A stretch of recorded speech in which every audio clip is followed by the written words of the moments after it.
Hello friend, this is Rama. Welcome back to my YouTube channel or just doing these classes. Today we will discuss about the most important poems, one of the most important poems by Kamla Das. It is very important poem, exam point of view, TZT and PZT. Okay, so you have to learn it very clearly. It's an autobiographical poem because you all know very well that Kamla Das is a confessional poet, right? So without any delay, let's begin our video. Firstly, we will discuss about what is it and where it came. Alright. तो in an intro guys एक चीज़ मैं आपको पहले ही बता दूं, आपको please एक like ज़रूर करना है वीडियो को और चैनल को सब्सक्राइब कर लीजिए अभी से, क्योंकि एग्ज़ाम तक हम मेरी वीडियो आती रहेंगी आपके पास, ठीक है। और लाइक ज़रूर कीजिएगा, इसे आप लाइक करेंगे तो मुझे थोड़ा मेरी वीडियो आगे जाएगी और मुझे भी इसका बेनिफिट होने वाला है और आपको भी होने वाला है, राइट। क्योंकि अगर चैनल आगे बढ़ता है, रन करता है, तो मुझे भी अच्छा लगेगा, मैं और मेहनत आपके लिए करूँगी। लेकिन अगर थोड़ा डिमोटिवेट रहूँगी तो बेटर नहीं कर पाऊँगी, राइट। और गाइज इंग्लिश में मैं बात इसलिए करती हूँ, इंट्रोडक्शन में इंग्लिश में इसलिए देती हूँ ताकि because you all are going to be an English teacher, right. आप सब एक इंग्लिश टीचर बनने जा रहे हैं और इसके लिए ज़रूरी है कि आप स्पीकिंग करें, इंग्लिश स्पीकिंग आप ज़रूर करें, ज़्यादा नहीं थोड़ी इंग्लिश में ही चीज़ों को समझने की कोशिश करें, राइट। तो आपको गाइज स्पीकिंग करनी चाहिए, बोलनी चाहिए, because as an English teacher you it's very very necessary to you, right. तो चलिए शुरू करें हमारी ये पोएम। सबसे पहले in an introduction that explores her complex emotions regarding the system controlling her life and the lives of countless suffering women.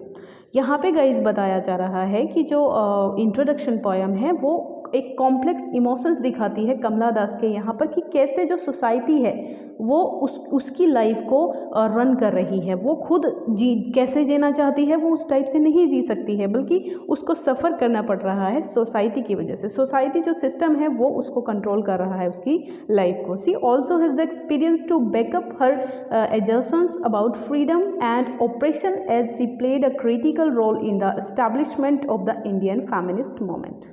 तो यहाँ पे she also has the experience, उसने ये भी अनुभव किया है कि to back up for assertions about freedom, कि कैसे स्वतंत्रता मतलब नहीं मिल पाती है लेडीज़ को, and operation is see played a critical role, बहुत ही ज़्यादा क्रिटिकल रोल यहाँ पे प्ले करती हैं the establishment of the Indian feminist movement. और वो बहुत ही जो कमला दास हैं इंडियन फेमिनिस्ट मूवमेंट में बहुत ही उनकी बड़ी उच्च भूमिका हम मान सकते हैं, जो उन्होंने बहुत इसके लिए प्रयास किया है अपनी पोएम्स के द्वारा। तो this particular piece is one of the her most well known, ये बहुत बढ़िया एक मतलब वेल नोन एक कहा जाएगा, उनका मोस्ट वेल नोन कहा जाएगा, ज़्यादातर लोगों ने इसको पढ़ा है। तो it was published in her first collection, और इनकी जो पोएम का फर्स्ट कलेक्शन आया था समर इन कैलकाटा 1965 में। ये भी क्वेश्चन पूछ लिया जाता है तो इसको याद रखना है आपने। तो the collection focuses on love and the pain that follows betrayal, ठीक है। तो कलेक्शन में, इस पूरे ही कलेक्शन में लव और जो धोखे से जो पेन मिलता है उसी टाइप की यहाँ पे पोएम्स को इंक्लूड किया गया है इस कलेक्शन के अंदर, ठीक है। अब हम अपनी पोएम को पढ़ेंगे, बहुत अच्छे से यहाँ पे एक्सप्लेन करूँगी मैं आपके लिए। चलिए let's begin.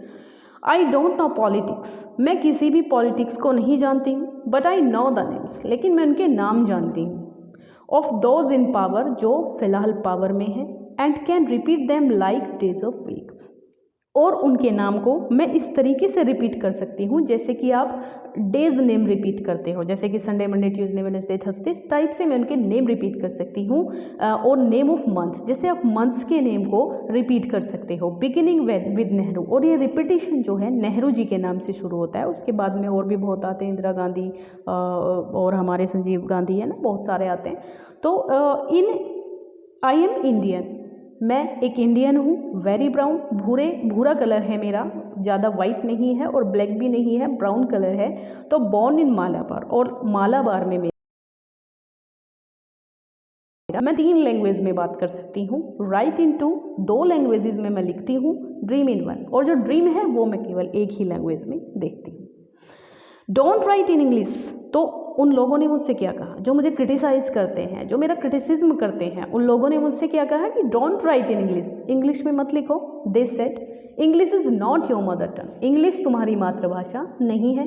Why not leave me alone, तो क्या कहती है कमला दास कि मुझे अलोन क्यों नहीं छोड़ देते हो तुम, मुझे अकेला क्यों नहीं छोड़ देते हो। क्रिटिक्स, फ्रेंड्स, विजिटिंग, जो भी मेरे क्रिटिक्स हैं, फ्रेंड्स हैं, विजिटिंग कजिन्स हैं, उन सबसे कह रही है कि मुझे तुम अकेला क्यों नहीं छोड़ देते हो, मेरी जो मर्जी हो मैं पढ़ूँ करूँ, है ना, वो मेरा एक अधिकार होना चाहिए। तो एवरी वन ऑफ यू, हर किसी से मैं ये बात कहती हूँ कि मुझे तुम अकेला क्यों नहीं छोड़ देते हो। Why not let me speak in any language I like, जो भी लैंग्वेज मैं पसंद करती हूँ मुझे क्यों तुम उसमें नहीं बोलने देते हो। द लैंग्वेज आई स्पीक, जो भी लैंग्वेज मैं बोलती हूँ, बिकम्स माइन, वो मेरी बन जाती है ना, जो भी लैंग्वेज मैं यूज़ करूँगी वो मेरी बन जाएगी।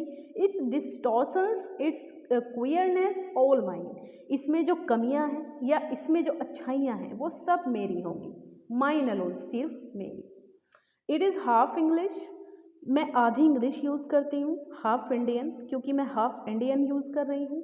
आप अपनी जो इंडियन भाषा है, जो भी उसकी भाषा होगी, कन्नड़, मलयालम, तेलुगु या फिर हिंदी, है ना, तो फ़नी परहैप्स, ये सुनने में मजाकिया लगेगा कि मैं आधी इंग्लिश और आधी अपनी इंडियन लैंग्वेजेज यूज़ कर सकती हूँ, ये आपको फ़नी लगेगा सुनने में, बट इट इज़ ऑनेस्ट, लेकिन ये एकदम ऑनेस्ट चीज़ है, ये मैं बिल्कुल सच बोलती हूँ।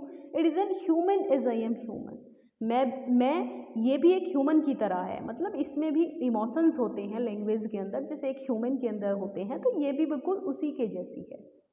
डोंट यू सी, क्या तुमको दिखाई नहीं देता है।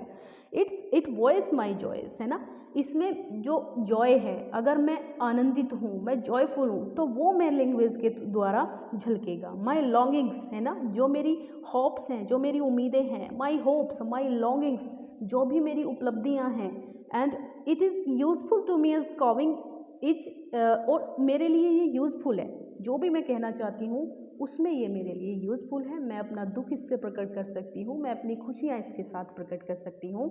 तो इज़ इट टू क्रॉ और रोरिंग टू द लॉयंस, जैसे एक कौवे की आवाज़ होती है, वो अपनी आवाज़ को एक्सप्रेस करता है, और लॉयन की सी दहाड़ होती है, तो वो लैंग्वेज ही तो है, राइट। तो इट इज़ ह्यूमन स्पीच, ये एक ह्यूमन की स्पीच है। The speech of that mind, the mind that is here and not there, मतलब मैं जहाँ भी जाती हूँ, मैं कहीं भी गई हूँ, मैंने क्या देखा है कि मैंने एक ह्यूमन को ह्यूमन की तरह ही देखा है। A mind that sees and hears, एक माइंड जो देख सकता है, जो सुन सकता है, एंड इज अवेयर, और हर बात से अवेयर रहता है। नॉट द डीफ, बहरा नहीं है। ब्लाइंड स्पीच, उसको सब कुछ सुनता दिखाई देता है। ऑफ ट्रीज इन स्टॉर्म और मॉनसून क्लाउड्स ऑफ रेन और the incoherent mutterings of the blazing, मतलब हर चीज़ की अपनी लैंग्वेज होती है। जो ट्रीज़ हैं वो अपनी, उनकी अलग लैंग्वेज होती है। इन स्टॉर्म, जो स्टॉर्म है, जो तूफान आते हैं, वो मानसून की जो बारिश आती है, क्लाउड्स आते हैं, या फिर बरसात हो रही है। इनकोहरेंट मटरिंग्स, जो मटरिंग करते हैं, जो बादल मटरिंग करते हैं, जो पानी मटरिंग करता है। Of the blazing funeral pyre, और जो फ्यूनरल पायर होती है, चिता की जो फक फक की आवाज़ आती है जलने की। तो एवरीथिंग इज हैज़न, क्या होती है, हर चीज़ के पास अपनी लैंग्वेज होती है, तो उसी के थ्रू उसको जाना जाता है, सुना जाता है। आई वॉज अ चाइल्ड, मैं एक बच्ची थी। And later they told me I grew, और फिर उन्होंने मुझसे कहा कि मैं बड़ी हो गई हूँ। फॉर आई बिकेम टॉल, क्यों, क्योंकि मैं लंबी हो गई थी। माई लिम्स स्वेल्ड, मेरे कुछ बॉडी पार्ट्स स्वेल हो गए थे, limbs. And one of two places sprouted hair, limbs से मतलब होता है जो मेरी ब्रेस्ट थी वो क्या हो गई थी, स्वेल हो गई थी, उभार आ गया था उनमें। एंड वन और टू प्लेसेस स्पाउटेड हेयर, और एक दो जगह पे हेयर भी आ गए थे, जैसा कि होता ही है प्यूबर्टी एज में, बॉय हो या गर्ल हो, सभी में जब वो प्यूबर्टी में आते हैं, जब वो एडोलेसेंस से पहले की जो एज होती है उसमें वो लोग थोड़े थोड़े उनको हेयर्स आ जाते हैं, राइट। चलिए, व्हेन आई आस्क्ड फॉर, जब मैंने प्यार मांगा, जब मैंने प्यार के लिए कहा, तो not knowing what else to ask for he drew a, मुझे नहीं पता था कि ये मुझे कैसे कहना चाहिए, क्या कहना चाहिए। तो he drew a youth of 16 into the bedroom, तो वो मेरे बेडरूम में एक 16 साल के लड़के को लेकर आ गए। एंड क्लोज्ड द डोर, और दरवाज़ा बंद कर दिया। He did not beat me, उसने मुझे पीटा नहीं। But my sad woman body first so beaten, लेकिन जो मेरी ह्यूमन बॉडी थी वो ऐसी लग रही है जैसे मुझे बहुत पीटा गया हो, राइट। तो the weight of my breast and warm crust me, जो वेट था मेरी ब्रेस्ट का, और वॉर्म वॉर्म होती है जो पेट कॉक होती है जो, तो उसका जो वॉर्म का और जो ब्रेस्ट का जो भार था, जो वेट था, वो मुझे बहुत परेशान कर रहा था। एक तरीके से जो औरत होने की जो फीलिंग थी, लड़की होने की जो फीलिंग थी, विमन होने की, वो मुझे बहुत परेशान कर रही थी। आई श्रिंक पिटीफुली, श्रिंक होता है एक तरीके से ऐसे सिमट जाना, श्रिंक होता है कपकपा जाना। तो पिटीफुली, मैं बहुत ही दर्द में थी, पिटीफुली मैं श्रिंक हो गई। देन आई वोर अ शर्ट, उसके बाद मैंने एक शर्ट पहन ली, एंड माई ब्रदर्स ट्राउजर्स, अपने भाई की ट्राउज़र पहन ली। कट माई हेयर शॉर्ट, अपने छोटे बाल काट लिए। एंड इग्नोर्ड माई वुमनलीनेस, और फिर मैंने इग्नोर कर दिया, इस चीज़ को ही इग्नोर कर दिया कि मैं एक विमन हूँ। तो ड्रेस इन साड़ीज़, तो उन्होंने मुझसे क्या कहा, ड्रेस इन साड़ी, साड़ी पहनो। बी गर्ल, लड़की बनो, वाइफ बनो, दे सेड, उन्होंने मुझसे कहा। बी एम्ब्रॉयडर, ठीक है, लड़की बनो भाई, साड़ी पहनो, और वाइफ बनो, बी एम्ब्रॉयडर, कपड़े की सिलाई करो, कढ़ाई करो। बी कुक, खाना बनाओ। Be a quarrel with servants, servants के साथ लड़ाई झगड़े करो घर के कामों में। तो यही होता है लेडीज़ का काम, ठीक है, उन्होंने मुझे ये सब याद दिलाया। तो फिट इन, और तुम्हें इसी में फिट होना है। ओहो, बिलोंग, ताकि तुम बिलोंग कर पाओ उस कंपनी से, उस कैटेगरी से। क्राइड द कैटेगरी, कैटेगराइजर्स, जो कैटेगराइजर्स के द्वारा कैटेगरी बनाई गई है कि ये लेडीज़ की है, ये जेंट्स की है, उसमें तुम अपने आप को फिट कर सको, ऐसा व्यवहार अपने अंदर लाओ। तो डोंट सिट ऑन वॉल्स और पीप इन ड्रिप्ड विंडोज, दीवार पे मत बैठो जैसे कि बॉयज़ करते हैं, झांकी करते हैं दीवार पे बैठ के, तो ऐसे मत करो विंडोज़ में। बी एमी, एमी बनो। एमी से मतलब यहाँ पे लगता है ये एक एमी एक क्रिश्चियन नेम है। तो एमी बनो, यानी कि जो थोड़ा मॉडर्न बनो, जैसे मॉडर्न विमन होती हैं, गर्ल्स होती हैं, वो बनो। और भी कमला, कमला बनो थोड़ा, और फिर जो ट्रेडिशनल आ जाता है। और बेटर स्टिल बी माधवी कुटी, और उनसे भी ज़्यादा बढ़िया है कि तुम माधवी कुटी बनो। माधवी कुटी और भी ज़्यादा ट्रेडिशनल होता है, मतलब पुरानी लेडीज़ की तरह बनो, जैसे वो घर के काम करती थी बस, और किसी बात से ज़्यादा से उन्हें मतलब नहीं था, तो वो बनो, राइट। तो it is time to choose a name, अब एक टाइम आ गया है कि तुम अपना एक मतलब खुद का नेम चूज़ करो। और रोल, जो रोल तुम्हारा सोसाइटी के अंदर है तुम उसको चुनो। Don't play pretending games, game खेलने का बहाना मत करो, ये मत करो करके बैठो कि मैं वुमन हूँ, मैं वुमन क्यों हूँ, मैं ऐसे करूँ, मैं वैसे करूँ, बाल काटूँ, पैंट पहनूँ, तो ये सब मत करो। अब क्या करना है, अब समय आ गया है कि तुम अपना एक रोल चुनो। डोंट प्ले एट सिजोफ्रेनिया और बी आ न्यूफो, डोंट प्ले मतलब एक सिजोफ्रेनिया की तरह व्यवहार मत करो। सिजोफ्रेनिया गाइस एक बीमारी होती है एक, ठीक है, तो सिजोफ्रेनिया की तरह मत करो। और निम्फो, निम्फो होता है एक टाइप से ऐसे लड़कियों को कहा जाता है जो लड़कियों के कपड़े पहन के जो मतलब लड़कियों को ही पसंद करती हैं, तो उनको निम्फो कहते हैं। तो निम्फो की तरह मत बनो, क्योंकि उनको लगता था कि मैं पैंट वगैरह पहनने लगी हूँ, शर्ट, तो मैं अब किसी लड़की को ही पसंद कर लूँगी, राइट। तो don't cry embarrassingly loud when jilted in love, जब प्रेम में तुम्हें धोखा मिले तो इस तरीके से एम्बैरेसिंग वे में लाउडली आवाज। आई मेट अ मैन, मैं एक आदमी से मिली। लव्ड हिम, मुझे उससे प्यार हो गया। Call him not by any name, मैं उसका कोई नाम नहीं पुकारूंगी, मैं उसको कोई नाम से नहीं बुलाती हूँ। He is every man who bones, वो हर एक आदमी, मैं ये चीज़ उस हर एक आदमी को कह रही हूँ जो एक औरत को चाहता है। A women just as I am every woman who seeks love, और मैं हर उस औरत की बात कर रही हूँ जो प्रेम चाहती है। In him the hungry haste of rivers, जिसमें आदमी क्या होता है, उसमें केवल एक प्यास होती है, एक हंग्री हेस्ट होती है नदी की तरह। इन मी, और मुझ में क्या है, द ऑसियंस टायरलेस वेटिंग।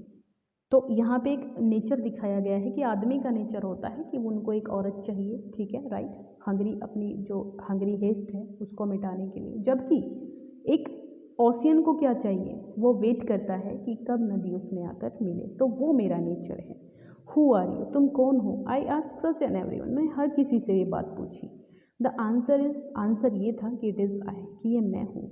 एनीवेयर, जहाँ पर भी मैं गई, कहीं पर भी मैं गई, everywhere I see the one, मैंने हर एक उसको देखा। हु कॉल्स हिमसेल्फ आई, जो अपने आप को आई कहता है, मैं कहता है। तो इन दिस वर्ल्ड, इस पूरे संसार में, he is tightly packed like the sword in its set. तो ही इज टाइटली पैक्ड, वो इस तरीके से पैक हो चुका है जैसे एक सोर्ड, सीथ, सीथ होती है जो तलवार रखने की जो होती है ना, कवर होता है तलवार का, उसको सीथ कहा जाता है।